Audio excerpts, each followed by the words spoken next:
Salam Bapak Ibu, Saudara dan Saudari, sahabat-sahabat garam dunia yang terkasih dimanapun Anda berada. Hari ini bersama kita merayakan wafatnya Santo Yohanes Pembaptis. Di dalam bacaan pertama yang diambil dari kitab Yeremia bab 1 ayat 17 sampai dengan 19. Tuhan meminta kepada Yeremia supaya dia tidak gentar melawan raja-raja Yehuda dan para pemukanya, para imam dan rakyat negeri lain. Sebab Tuhan selalu menyertai Yeremia. Suara kenabian dari Yeremia membawa rahmat, perubahan, dan diharapkan bahwa kesaksian hidup dari Yeremia dan pewartaannya menjadikan orang-orang yang mendengarkan pewartaan itu mengalami perubahan. Di dalam Injil Markus bab 6 ayat 17 sampai dengan 29, kembali kita mendengarkan bersama pengalaman kemartiran dari Yohanes Pembaptis. Pada awalnya Yohanes menegur keras tindakan Herodes yang mengambil Herodias, istri saudaranya. Ternyata teguran itu membuat Herodias memiliki dendam dan membalasnya dengan membunuh Yohanes pada pesta ulang tahun Herodes. Bapak, Ibu, Saudara, dan Saudari yang terkasih,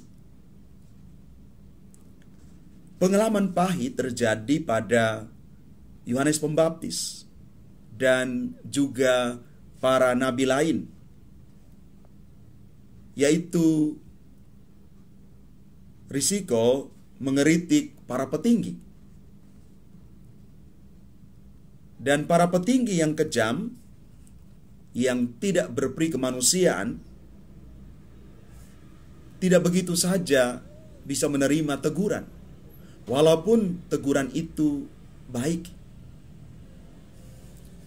Dan biasanya dendam itu dilampiaskan tepat pada waktunya kepada mereka yang berani mengeritik para petinggi. Maka kalau kita merenungkan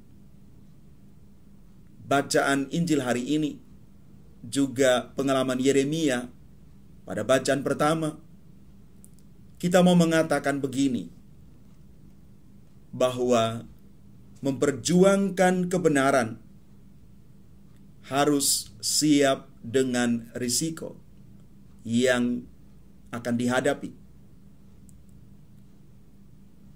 Risiko akibat yang paling fatal adalah kematian.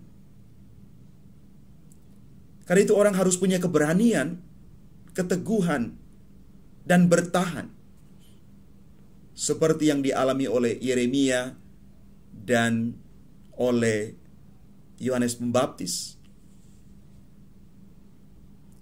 Yang kedua, ternyata dendam kesumat itu bisa menghancurkan seseorang. Dendam itu akan merusak, dan bahkan sekali lagi, karena dendam, orang bisa menghilangkan nyawa orang lain. Maka Bapak, Ibu, Saudara-saudari yang terkasih, semoga kita hidup dengan hati yang damai, hati yang penuh dengan pengampunan. Kalau kita hidup dengan dendam masa lalu, maka kita seolah-olah hidup di masa sekarang, tetapi kita terus ditarik kembali ke masa lampau yang mungkin menyakitkan. Karena itu mari Bapak Ibu Saudara-saudari yang terkasih, dari seluruh pengalaman iman ketika merenungkan bersama wafatnya Yohanes Pembaptis, kita mau belajar satu hal, bahwa kebenaran perlu ditegakkan, tetapi sekali lagi tidak mudah. Kita minta rahmat Tuhan supaya menguatkan kita, juga orang-orang yang terus memperjuangkan kebenaran itu. Dan yang kedua, semoga kita tidak hidup dengan pengalaman luka, dendam, kemarahan, kepahitan. Karena ketika kita hidup dengan pengalaman-pengalaman yang negatif ini, maka sekali lagi kita tidak bertumbuh di dalam iman. Karena itu mari minta rahmat Tuhan supaya kita memiliki hati yang penuh dengan kedamaian, pengampunan, dan semoga damai sejahtera tetap tinggal di dalam hati kita dan hidup kita setiap hari. Tuhan memberkati kita. Amin.